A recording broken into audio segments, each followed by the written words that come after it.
এইটো প্ৰশাসনে কিবা এটা কৰিছে মানে কিবা অসুবিধা দেখিছে চাগে কিবা এটা, কিন্তু তথাপিতো ইয়াত সকলোৱে মই যেতিয়া আহিছোঁ মানুহখিনি লগ পাইছোঁ তেওঁলোকে অন্ততঃ 11:30-12 বজালৈ বিচাৰিছে। গতিকে সেইটো চাই লওক সুবিধা মতে কেনেকৈ হয়, কাৰণ ইমান দিনে গোটেই ৰাতিয়ে যিহেতু আহি আছিলে ন, কাৰণে তেওঁলোকেও বিচাৰিছে আৰু কিছুমান চাকৰিৰ পৰা আহি নিজৰ কামৰ পৰা আহি আজৰি হৈ তেওঁলোক আহিব বিচাৰে।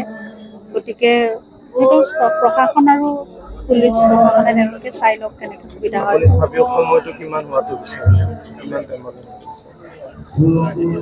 মানে মই ভাবোঁ 11-12 বজালৈকে হয়তো ঠিকেই থাকে, পৰিৱেশবোৰ মই ইমান অসুবিধা হ'ব যেন মই ভবা নাই, কাৰণ ৰাইজে তেনেকৈ নিজে তেওঁলোকে দায়িত্ব ল'ম বুলি কৈছে তথাপি কি হয় চাওঁ সেইখিনি প্ৰশাসনে বেছি ভালকৈ জানো, আৰু ৰাইজে নিজে আচলতে একো সুবিধা নোহোৱাকৈ তেওঁলোকে যেতিয়া কৈছে মই তেওঁলোকৰ ওপৰতো সেইটো বিশ্বাস মই কৰিব লাগিব যে তেওঁলোকে ইমান দিনেতো তেওঁলোকে নিজে বহুতখিনি নিজৰ সুবিধামতে কৰিয়ে আছে।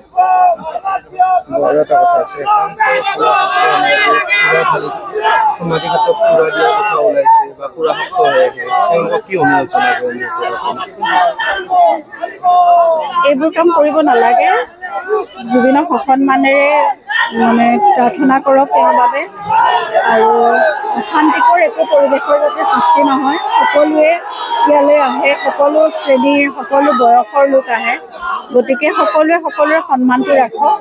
আৰু তীৰ্থস্থান নিচিনা হৈ গৈছে, মন্দিৰ নিচিনা এখন পবিত্ৰ স্থান হৈছে, গতিকে ঠাইখিনি পবিত্ৰ কৰি ৰাখক সকলোৱে। মই সেয়াই সকলোকে প্ৰাৰ্থনা কৰিম, সকলোকে কৰজোৰে, আৰু শান্তি সম্প্ৰীতি গোটেইখিনি বজাই ৰাখক, সেইটোৱে মোৰ প্ৰথম দিনৰ পৰা সেয়াই।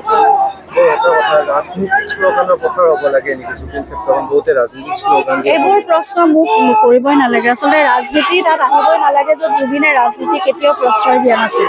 গতিকে আমাৰ পৰিয়ালৰ পৰাও বা আমি কোনোৱেই এই ক্ষেত্ৰখনত ৰাজনীতি আমি নিবিচাৰোঁ কোনো ফালৰ পৰা। যেনেদৰে আমি প্ৰথম দিনৰ পৰা এটা কথাই কৈ আছোঁ যে শান্তি সম্প্ৰীতি, তাত কোনো ৰাজনীতি, তাত কোনো ধৰ্ম ভাষা একো কথা নাই। গতিকে সেইখিনি কথাই কৈছোঁ যেতিয়া ইয়াত নিৰ্দিষ্টকৈ এটা এটা বিষয় আহিবই নালাগে, এখন মাত্ৰ সম্প্ৰীতিৰ সমন্বয়ৰ স্থান হওক, সেয়াই আমি সেই সপোন জুবিনৰ একান্ত ইচ্ছা, একান্ত সপোন, যিটো পেশ্বন একদম ছবিখনক লৈ আছিলে, সেইখিনি আমি কাম আগবঢ়াবলৈ চেষ্টা কৰিছোঁ। কিন্তু এইটো কথা প্ৰতি পদে পদে আমি মিছ কৰিছোঁ, বা প্ৰতি পদে পদে আমি অভাৱ অনুভৱ কৰিছোঁ যে জুবিনৰ পৰামৰ্শ, জুবিনৰ যিখিনি ভিজুৱেলাইজেশ্যন, সেই বস্তুবোৰ নিশ্চয় বহুত বেলেগ হ'লহেঁতেন। এতিয়া আমাৰ সীমিত জ্ঞানেৰে, আমাৰ সীমিত কি বুলি ক'ম, আমাৰ যিখিনি আমি নিজে বলে পাৰোঁ সেই ধৰণে আমি কৰিবলৈ চেষ্টা কৰিছোঁ। কিন্তু জুবিনৰ সপোনখিনিক আমি যিখিনি আমাক কৈ থৈ গৈছিলে, বা তেওঁ যেনেদৰে হৈ থকা গোটেই সময়খিনি তেওঁ কৈ থাকিছিলে কথাবোৰ, সেই গোটেইখিনি কথা আমি সাকাৰ কৰিবলৈ চেষ্টা কৰিছোঁ। যেনেকৈ তেওঁ বিচাৰিছিলে 31 তাৰিখে সকলোৰে আগত, ৰাইজৰ আগত উলিয়াই দিবলৈ চেষ্টা কৰিম।